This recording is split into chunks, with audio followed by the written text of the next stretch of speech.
Well, there you have it. Our first chance to hear from Luka Doncic following this blockbuster trade that sent the cornerstone of the Mavericks franchise to Los Angeles. He was joined on stage by the Lakers general manager, Rob Pelinka. We got to hear from both of them, and it was really interesting because there's so much for us to take from this and to break down. I appreciate you guys staying with us here on WFAA+. I'm Michelle Montaigne. We're going to go through all of the comments from Luka and some of the biggest takeaways about not only the emotional side of this trade for him being at the center of it, but also the basketball side. I mean, he is now playing in one of the biggest global markets in the world. We also got to hear from Rob Pelinka on how some of this, or how some of the details of the transaction went down. And there's a lot to take away there. Obviously, this being held in Los Angeles and the fact that Luka is now a Laker, a lot of the questions and a lot of the talk was about, okay, what does this mean for the Lakers moving forward? But there was still a ton to dissect and to really, go through from a Mavericks standpoint. First thing I want to start out with is just Rob Pelinka saying, look, I now have a 25-year-old superstar playing in one of the biggest basketball markets in the world, and I can plan on building around him for the next decade. I mean, why wouldn't I jump at that opportunity? And it was interesting that Pelinka started with that because I think that's really how a lot of people here in Dallas saw this transaction. Being 25 years old, not even in his prime yet, Luka Doncic has so much more basketball life left ahead of him. And so Mavericks fans are reeling with the fact that the Mavs were willing to trade that away. And for Pelinka to address that right off the top, I thought was really in tune with the pulse that everyone's kind of feeling around the basketball world. Also thought it was interesting that one of the first things Luka talked about was thinking he'd spend his entire career here in Dallas. On his own social media post that he put up yesterday, Luka said as much. He said, I thought I'd spend my career here in Dallas and I wanted to bring championships here to the Metroplex. Obviously, that's no longer going to be an option for him, but when we asked him about, what the last 48 hours have been like for him, saying that he was, almost ready for bed when he got the news and got the call himself, him saying the last 48 hours felt more like a month. And I think a lot of people around this Metroplex feel the same exact way. This is how he described what the last couple days have been like for him living through it. Luka, Kobe Price, SoCal News Group, welcome to LA. Got one for both you guys. First for you, Luka. I think you even wrote in a social media post that, you thought that Dallas is going to be a place that you're looking forward to win championships, staying for your career. Emotionally, what have the past 48 to, 60 hours been for you in coming to LA? Well, it was hard first. That first day was really hard. I felt like this last 48 hours was 1 month. Like 2 days ago was 1 month ago. So emotionally it was really hard. But every day that like today was much better. I'm just very happy to be here for this opportunity. It's the Lakers. It's one of the best clubs in history, so I'm excited to be here. I think it's really hard for people in this market, in Dallas-Fort Worth, to grasp the idea of losing Luka because when he got here in 2018, it was very clear that he was the heir apparent to Dirk. And every move that was made after Luka got here was to see this franchise build around him and to eventually get to the mountaintop with Luka at the centerpiece. And so fans adored him. They got their kids 77 jerseys. They bought season tickets so that they could see one of the best players in the world playing for their franchise here in Dallas. And so from a fan perspective, that's, I think, why this has been so hard for people to grasp. I've been thinking about this over the last couple of days, and the reason why the Lakers loved Kobe so much is because Kobe was theirs. And while LeBron James is in the discussion for greatest of all time, LeBron isn't the Lakers the way that Kobe was the Lakers. LeBron is more that for Cleveland. And I think that's why in Dallas, it's, Luka was Dallas's. And so that's why there's so much hurt in this market. But based on what Luka just said, for him specifically, as a person, as a human, he's now getting to play alongside LeBron James, a guy that he's dreamed of playing alongside. He's going to play for a franchise that got to see Kobe Bryant, the late Kobe Bryant, do things that the NBA world has never seen. So from more of a human perspective, Luka is now getting to achieve some of his dreams with a franchise that means a great deal to him. You, in a podcast with JJ years ago, said that the one NBA player that you watched was LeBron James. What is your kind of reaction to being able to now play with him, and how do you think that's going to work for the two of you guys on the court? It's just like a dream come true, you know. I always look up to him. There's so many things I can learn from him, and I'm just excited, you know, just to learn everything, and now I get to play with him. So it's an amazing.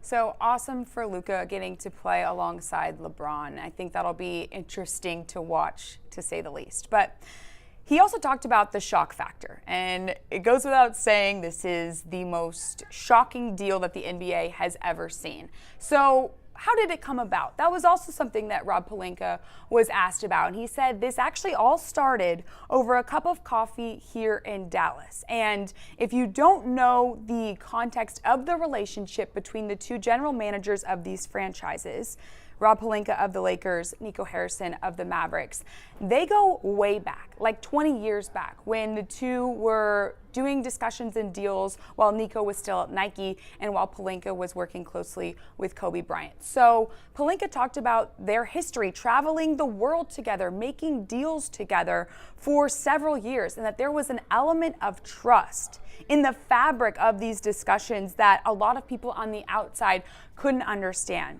Pelinka goes into the discussions and the detail of how this deal came about. Here's a listen to the Lakers general manager talking about. Yeah, so this all started with the coffee in Dallas where Nico approached us with the concept. And because there was a partnership and a history of travel in the world between Nico and myself working around Kobe Bryant,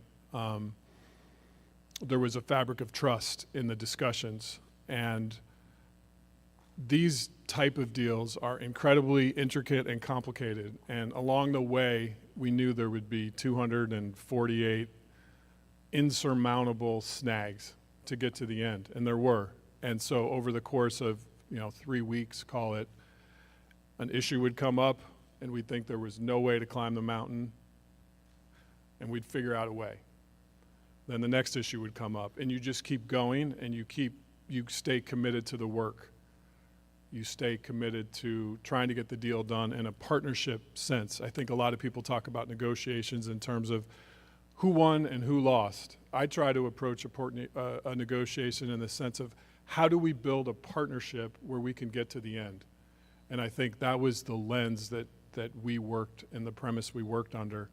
And when the concept was initially introduced to us, it was, hey, the only way we can even have these discussions was if it's between owner and GMs, and there was a commitment to that. And if we broke that commitment by talking to anyone else, this day would never happen. So I think trust was at the center of all those discussions. And I called Jeannie after the coffee in Dallas and brought her in immediately, as I do with everything. Her and I have a really strong working relationship, and the fabric of that is that we share things in real time. And she was extraordinarily excited and hopeful that we could get to the end, which we were able to do. Following Rob Pelinka's detailing of how this transaction went down, Luka was asked about his thoughts on Nico Harrison, the Mavericks GM, and he basically said, look, I don't understand the decision. I don't know why it happened, but look, this is their decision, and I can't do anything about it. He was then asked a follow-up question about there being discussions or rumors that with this looming Supermax contract that Luka was going to be eligible for this summer. And a Supermax contract, if you're not familiar with it, just means that if you're a player, there are certain eligibility requirements you have to meet. But as a player, if you're still with the team that drafted you, and you've given a set number of years as service time to that organization, you're eligible for a super max contract extension up to 5 years, but the cap on it is at 35% versus other contracts which max out at 30%. Well, that was, there were rumors that Luka may or may not sign an extension like that. Well, he was asked directly, is that true? Would you consider not signing that?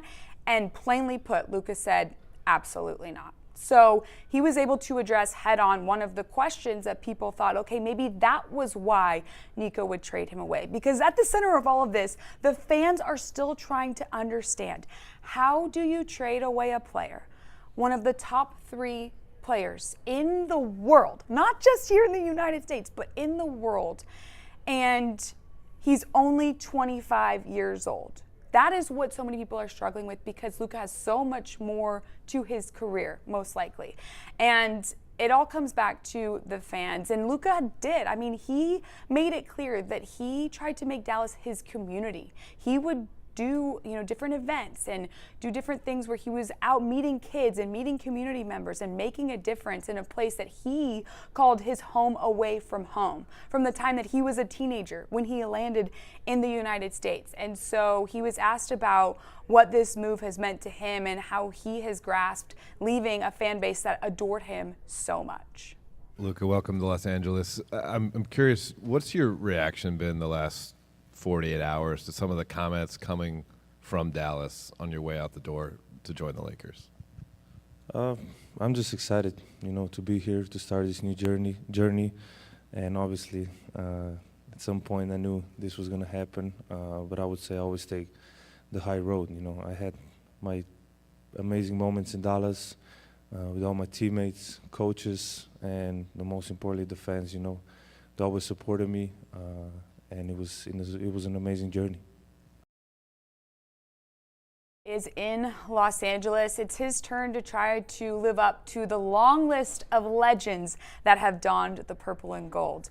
We all know that Kobe Bryant was one of the best to ever live, and Luka mentioned, how sad he was that Kobe wasn't there for what would have been such a special moment between the two. He also mentioned wishing that Gigi, Kobe's daughter, was in attendance, and while we know that tragic events prevented that from happening, Luka did make sure to acknowledge the legend that donned 8 and 24. Hey, Luka, there's the video the Lakers put out the other day of you noticed somebody was talking to you in Slovenian during a game in 2019. It's Kobe, and you turn around, you have the moment with him after the game. And just think, how do you go from that to then now joining the Lakers with LeBron James and just thinking of the legacies of those two players and you having the chance to be the next one? Well, first of all, I remember the exact moment that happened. It will always stay, in my mind. It was an amazing moment. Just for Kobe to know my name was amazing for me. And, I just wish Kobe and Gigi were here to see this moment. And, I'm excited about this new journey and happy to be here. At the end of the day, what makes sports so special for so many is the human connection that we all feel with the players, but the players as people as well. And that connection between Luka and Kobe was one that was so real, and it was so fun to watch even as a resident of DFW. Obviously, a lot to take away from that press conference. Lasted about 30 minutes there as Luka made his first public comments after this blockbuster trade that truly shook the nation and even the world, given the global superstar that Luka Doncic is. We will have the replay of that press conference for you shortly here on WFAA+. But before we get to that, I do just want to say, I think what's been at the forefront of everyone's mind, not just here in Dallas, but nationally, is the fact that Luka Doncic left. But we do have to remember that in return, Anthony Davis is coming to Dallas. He is a 10-time All-Star, a 5-time All-NBA, player in his own right. He's an NBA champion.